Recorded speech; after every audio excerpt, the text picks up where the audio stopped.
Hi viewers, welcome to Telugu Job Portal.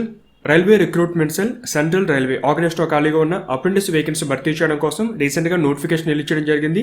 ITI సంబంధించిన vacancy ఇవన్నీ కూడా రెలవెంట్ ట్రైల్లో ఐటీఐ పూర్తి చేస్తుంటే ఈ యొక్క నోటిఫికేషన్కి అప్లై చేయొచ్చు. ముఖ్యంగా రైల్వే సంబంధించిన డిపార్ట్మెంట్లో చాలామంది అప్రెంటిస్ కోసం ట్రై చేస్తూ ఉంటారు. అటువంటి వారికి అందరూ కూడా ఇది ఒక మంచి అవకాశం.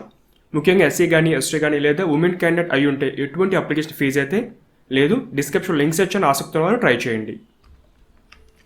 ఒక ఐటీఐ కాకుండా రీసెంట్గా భారత్ డైనమిక్స్ లిమిటెడ్ సంబంధించిన కంపెనీలో గ్రాడ్యుయేట్ అండ్ డిప్లొమా సంబంధించిన వేకెన్సీస్ కూడా ఉన్నాయి. ఇవి కూడా అప్రెంటిస్ ఆసక్తి ఉంటే ట్రై చేయండి. ఆల్రెడీ వీడియో అప్లోడ్ చేశాను, పైన ఐకార్డ్స్ కింద డిస్క్రిప్షన్ లింక్ ఇస్తాను, ఇంట్రెస్ట్ ఉంటే చూసి అప్లై చేయండి. సెంట్రల్ రైల్వే సంబంధించిన అప్రెంటిస్ వేకెన్సీ ఇన్ఫర్మేషన్. ముందుగా important dates. February 16th evening 5 PM వరకు మీరు ఆన్లైన్ ద్వారా అప్లై చేసుకోవచ్చు. టోటల్ 2422 వేకెన్సీస్ ఉన్నాయి. సెలక్షన్ ఏ విధంగా ఉంటుందంటే మీకు 10th క్లాస్ మరియు ఐటీఐలో వచ్చిన మార్క్స్ని బేస్ చేసుకుని క్యాండిడేట్స్ని షార్ట్ లిస్ట్ చేయడం జరుగుతుంది. నెక్స్ట్ వేకెన్సీస్ ఏ విధంగా ఉన్నాయంటే డిఫరెంట్ క్లస్టర్స్, అంటే ముంబై కానీ లేదంటే నాగ్పూర్ కానీ సోలాపూర్ ఇలా డిఫరెంట్ ఏరియాస్లో ఒక క్లస్టర్ కింద ఇవ్వడం జరిగింది. అందులో డిఫరెంట్ ట్రేడ్స్, ఒక్కొక్క ట్రేడ్కి అంటే అన్రిజర్వ్డ్ కానీ లేదా ఓబీసీ ఎస్సీ ఎస్టీ మీ కేటగిరీకి పోస్ట్ ఉన్నాయో లేదో ఒకసారి చెక్ చేసుకోండి. మీకు ఫిట్టర్ కానీ welder, carpenter, painter, tailor, electrician, machinist, welder, programming systems administration assistant కానీ, ఎలక్ట్రీషియన్ కానీ, మెకానిక్ డీజిల్ కానీ, వెల్డర్ గ్యాస్ అండ్ ఎలక్ట్రిక్ కానీ లేదా ఇన్స్ట్రుమెంట్ మెకానిక్ అవ్వచ్చు, ల్యాబొరేటరీ అసిస్టెంట్ కానీ, ఎలక్ట్రీషియన్ కానీ ఇలా చాలా ట్రేడ్స్ అయితే ఉన్నాయి. ఆ రిలవెంట్ వర్క్షాప్ సంబంధించిన ఇన్ఫర్మేషన్, డిఫరెంట్ యూనిట్ సంబంధించిన ఇన్ఫర్మేషన్ అయితే ఉంది. ఒక్కొక్క యూనిట్లో ఎన్ని వేకెన్సీస్ ఉన్నాయి, అక్కడ ఏ కేటగిరీ వరకు వేకెన్సీస్ ఉన్నాయి ఆ ఇన్ఫర్మేషన్ అయితే ఉంది. తర్వాత మొత్తం అని కూడా 1 year పాటు మీకు ట్రైనింగ్ అయితే ఉంటుంది. ఒకసారి ఇన్ఫర్మేషన్ చూసుకోండి. నోటిఫికేషన్ లింక్ డిస్క్రిప్షన్లో ఇచ్చాను, మీరు ఒకసారి పీడిఎఫ్ డౌన్లోడ్ చేసుకుని చెక్ చేసుకోండి. ఇందులో చాలా ట్రేడ్స్ అయితే ఉన్నాయి. అంటే అన్ని ఒక దాంట్లో కాదు, డిఫరెంట్ యూనిట్స్ అనమాట ఇవన్నీ కూడా. అంటే ఫర్ ఎగ్జాంపుల్ ముంబై తీసుకుంటే ఒక క్లస్టర్ కింద ఇవ్వడం జరిగింది, అందులో డిఫరెంట్ యూనిట్స్. ఇక్కడ మీరు ప్రిఫరెన్స్ అనేది ఇవ్వచ్చు అనమాట, మీకు దేంట్లో ఇంట్రెస్ట్ ఉందో ఒకసారి చూసుకోండి.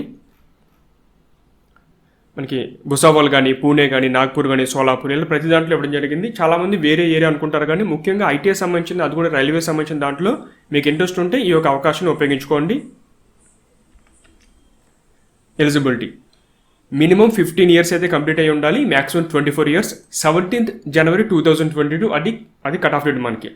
ఇక ఏజ్ ఎలా చెక్ చేసుకోవాలంటే కింద మీకు ఇచ్చారు మొత్తం ఇన్ఫర్మేషన్. అంటే ఏ కేటగిరీ వారికి ఎప్పటి నుంచి ఎప్పటి వరకు ఏజ్ ఉంటే అంటే ఆ పర్టికులర్ డేట్లో మీరు పుట్టి ఉంటే ఎలిజిబిలిటీ ఉంటుంది, ఇక్కడ సమాచారం ఇవ్వడం జరిగింది. ఒకసారి చెక్ చేసుకోండి మీ డేట్ ఆఫ్ బర్త్ సరిపోతుందా లేదని చెప్పేసి. ఎస్సీ ఎస్టీ వారికి 5 years, ఓబీసీ వారికి 3 years మీకు అప్రైజ్ లిమిట్ అనేది అప్లై అవుతుంది. Next education. 10th క్లాస్తో పాటుగా రెలవెంట్ రైల్లో మీరు మినిమం 50% మార్క్స్తో ఈ యొక్క ఐటీ అనేది పూర్తి చేసి ఉండాలి. నెక్స్ట్ ఫీజు 100 rupees ఫీజు అయితే ఉంది. అది ఎవరికంటే అంటే ఎగ్జామ్స్ ఇచ్చిన వారు కాకుండా మిగతా వారికి. మీరు ఎస్సీ కానీ ఎస్టీ కానీ పీడబ్ల్యూడీ లేదా ఉమెన్ అయ్యి ఉంటే ఫీజు అయితే లేదు, మిగతా వారు ఫీజు అనేది 100 rupees పే చేయాలి. తో ఆన్లైన్ ద్వారా కానీ లేదంటే ఇక్కడ మీరు ఎస్బీఐ చాలా అందరూ మనీ అనేది పే చేసుకోవచ్చు. కుదిరితే ఆన్లైన్ ద్వారా పే చేసండి, అప్లికేషన్ అనేది వెంటనే పూర్తి అయిపోతుంది. ఏ విధంగా అప్లై చేయాలి, ఇది అఫీషియల్ వెబ్సైట్, ఇది rrcr.com. ఈ యొక్క వెబ్సైట్ ద్వారా మీరు అప్లికేషన్ సబ్మిట్ చేయాల్సి ఉంటుంది. డిస్క్రిప్షన్ లింక్ ఇచ్చాను.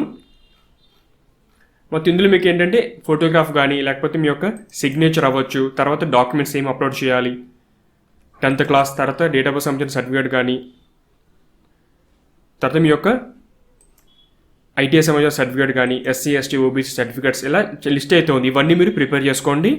డేట్ ఆఫ్ బర్త్ అది లేకపోతే 10th క్లాస్ కానీ లేదంటే వాటి యొక్క ఈక్వలెంట్ సర్టిఫికేట్స్ లేదంటే టీసీ కానీ స్కూల్ లీవింగ్ సంబంధించిన సర్టిఫికేట్ కానీ వాటిపైన డేట్ ఆఫ్ బర్త్ ఉంటే అవి వీళ్ళు డేట్ ఆఫ్ బర్త్ కింద పరిగణిస్తారనమాట. దానికోసం ఇవి చూసుకోండి ఒకసారి. తర్వాత మీకు ఏమన్నా డౌట్ ఉంటే కనుక ఆన్లైన్ సంబంధించిన అప్లికేషన్ ఫార్మాట్ డౌట్ ఉంటే కనుక ఇక్కడ ఫోన్ నెంబర్ ఇచ్చారు, 10 AM to 5 PM. అది కూడా మీకు ఏంటంటే వర్కింగ్ డేస్లో కాల్ చేసి సమాచారం తెలుసుకోవచ్చు. లేదంటే ఈమెయిల్ ఐడి ఇచ్చారు, మీరు ఈమెయిల్ కూడా చేయవచ్చు.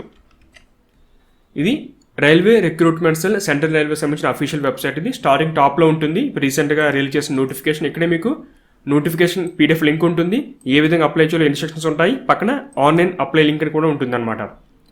సో మీరు ఈ అప్లై ఆన్లైన్ క్లిక్ చేస్తే ఏమవుతుందంటే ఈ విధంగా ఒక పేజ్ ఓపెన్ అవుతుంది అనమాట. ఇది లాగిన్. ముందుగా రిజిస్ట్రేషన్ ఐడి పాస్వర్డ్ అడుగుతారు, దానికంటే ముందు మీరు రిజిస్ట్రేషన్ చేసుకోవాలి. ఇది ఈ విధంగా వస్తుంది. మీరు ఏపీనా లేకపోతే తెలంగాణ సెలెక్ట్ చేసుకోవాలి. తర్వాత మీ యొక్క నేమ్, ఫాదర్ నేమ్, జెండర్, మీ యొక్క డేట్ ఆఫ్ బర్త్ కానీ మీకు ఐటీఐ సంబంధించిన క్వాలిఫికేషన్, దేనికి అప్లై చేస్తున్నారు మొత్తం సెలెక్ట్ చేసుకోవాలి. నెక్స్ట్ మీరు లాగిన్ అవ్వాల్సి ఉంటుంది. వన్స్ లాగిన్ అయిన తర్వాత రిమైనింగ్ అప్లికేషన్ ప్లస్ ఫీజు కూడా మీరు పే చేయాలి. ఎగ్జామ్స్ ఇచ్చిన వరకు ఫీజు అయితే అవసరం లేదు. అప్పుడప్పుడు మీకు ఒకసారి ఇటువంటి ఎర్రర్ వచ్చే అవకాశం ఉంటుంది. అంటే ఒకసారి ఎక్కువ మంది పేజ్ని యాక్సెస్ చేసినా లేకపోతే ఆ లింక్ అనేది యాక్టివ్ లేకపోతే ఇటువంటి ఎర్రర్స్ వచ్చే అవకాశం ఉంటుంది అనమాట. ఏం కంగారు పని అవసరం లేదు. కొంత సమయం ఆగి మళ్ళీ మీరు ట్రై చేయండి. కాకపోతే అప్లికేషన్ చివరి రోజుల్లో అంటే ఆన్లైన్ అప్లికేషన్ సబ్మిట్ సంబంధించి లాస్ట్ డేస్లో మీరు ట్రై చేస్తే ఇటువంటి ఎర్రర్స్ చాలా వచ్చే అవకాశం ఉంటుంది. This page can't be displayed అని చెప్పేసి, లేకపోతే మీరు సబ్మిట్ చేసిన తర్వాత పేజ్ లోడ్ అవుతుంది కానీ మీకు అప్లికేషన్ సబ్మిట్ అంటే ఇన్ఫర్మేషన్ అయితే కనిపించదు. ఇలా చాలా ప్రాబ్లం వస్తుంది. సో ఎంత తొందరగా కుదిరితే అంత తొందరగా అప్లికేషన్ అనేది సబ్మిట్ చేయండి. ఇవి ఆన్లైన్ అప్లికేషన్ సంబంధించిన ఇన్స్ట్రక్షన్స్. క్యాండిడేట్ ముందుకు వీటిని చదువుకోవాలి. నేను డిస్క్రిప్షన్లో పీడిఎఫ్ ఇచ్చాను, ఒకసారి చదివి ఆ తర్వాత అప్లికేషన్ అనేది మీరు స్టార్ట్ చేయండి.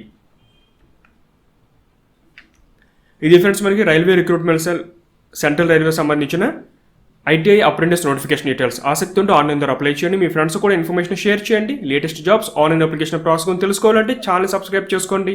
డైలీ అప్డేట్ కోసం బెల్ బటన్ ప్రెస్ చేయండి. Thanks for watching.